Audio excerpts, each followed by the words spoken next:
The Frisco Police Department in Texas vows transparency and accountability after releasing bodycam footage showing a family being held at gunpoint due to a law enforcement error.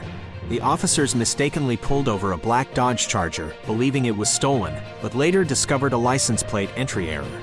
The emotional video captured the family's distress, and the police chief apologized for the incident, ordering officers to stand down once the mistake was realized. Authorities in Malibu, California, are investigating human remains discovered in a 55-gallon drum at Malibu Lagoon State Beach. The drum was reported by someone at the beach and brought to land by the Los Angeles County Fire Department.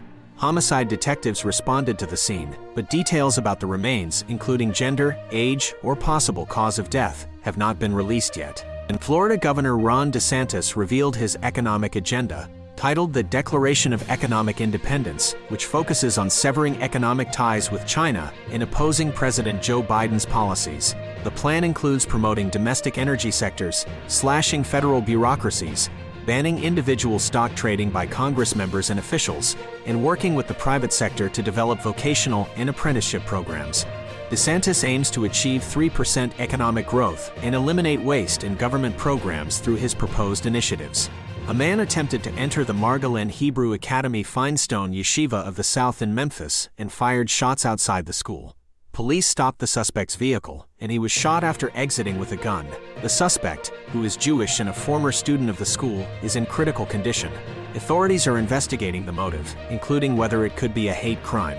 The incident did not result in injuries at the school, thanks to effective security measures and a quick police response. President Biden has chosen to retain the U.S. Space Command headquarters in Colorado, overturning the Trump administration's decision to move it to Alabama. The move was based on the advice of General James Dickinson, who highlighted the risk to military readiness if relocated. Alabama officials criticized the decision, alleging political motivations. The debate had been entangled in the abortion politics battle involving Senator Tommy Tuberville. The decision has sparked divided reactions, with Colorado lawmakers praising it and Alabama officials vowing to fight on. Fulton County District Attorney Fani Willis warned officials of potential threats after receiving a racist and threatening email. She expects more such messages during her investigation into alleged efforts by former President Donald Trump and allies to overturn the 2020 presidential election results in Georgia. A special grand jury is set to decide whether to charge Trump and others involved. A Georgia judge rejected Trump's request to quash the grand jury report and disqualify Willis from the case. Security has been increased around the courthouse in response to the threats. In a closed-door testimony, Devon Archer, a former associate of Hunter Biden, stated that Hunter put his father, then Vice President Joe Biden, on speakerphone with business partners, but they never discussed business. Republicans raised concerns about potential violations of the Foreign Agents Registration Act. Archer denied knowledge of alleged bribes to the Biden family from Burisma, and his testimony contradicted claims that Biden pushed to oust a Ukrainian prosecutor to benefit Hunter. The testimony highlights Hunter's efforts to leverage his family name but lacks evidence of wrongdoing by Joe Biden. The York fire, spreading across California and Nevada, is causing extreme fire behavior and generating fire whirls due to scorching temperatures and intense winds. Covering 77,000 acres and 0% contained, the fire is proving difficult to control for firefighters facing temperatures above 100 degrees. Fire whirls, similar to fire tornadoes, pose unpredictable dangers. Smoke from the fire is reaching into Nevada and southern Utah, affecting air quality in several areas. Lori Vallow has been sentenced to life in prison for the brutal murders of her children, Tylee Ryan and Joshua J.J. Vallow, as well as conspiracy to murder her husband's ex-wife Tammy.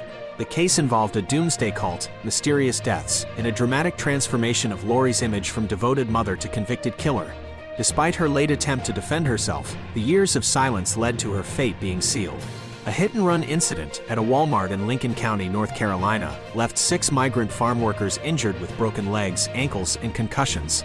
Initially believed to be intentional, the driver Daniel Gonzalez claimed he hit the gas by accident while parking and panicked, fleeing the scene. Gonzalez was arrested and charged with felony hit-and-run. The Carolina Migrant Network called it a potential hate crime, but the investigation is ongoing. Surveillance video showed the SUV accelerating into the workers without slowing down.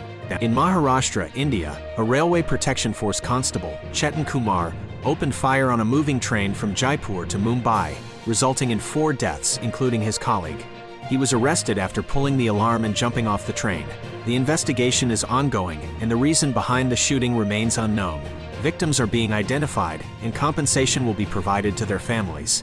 Hangzhou Zoo in China's Zhejiang province experienced a 30% surge in visitors after a video of its Malayan sun bear, Angela, went viral. Some netizens remarked she appeared human-like, even suggesting she might be a person in a bear suit. The zoo denied the rumor and clarified Angela is a real bear. Animal rights group PETA used the incident to advocate for the relocation of zoo animals to sanctuaries prioritizing their well-being. Recent drone attacks in Moscow's financial district, Moskva City, are raising safety concerns for Russia's business elite. The attacks, claimed to be thwarted Ukrainian drone strikes, have led companies to consider their employees' safety. While no casualties occurred, authorities face discomfort as they assure the public of control over the special military operation in Ukraine.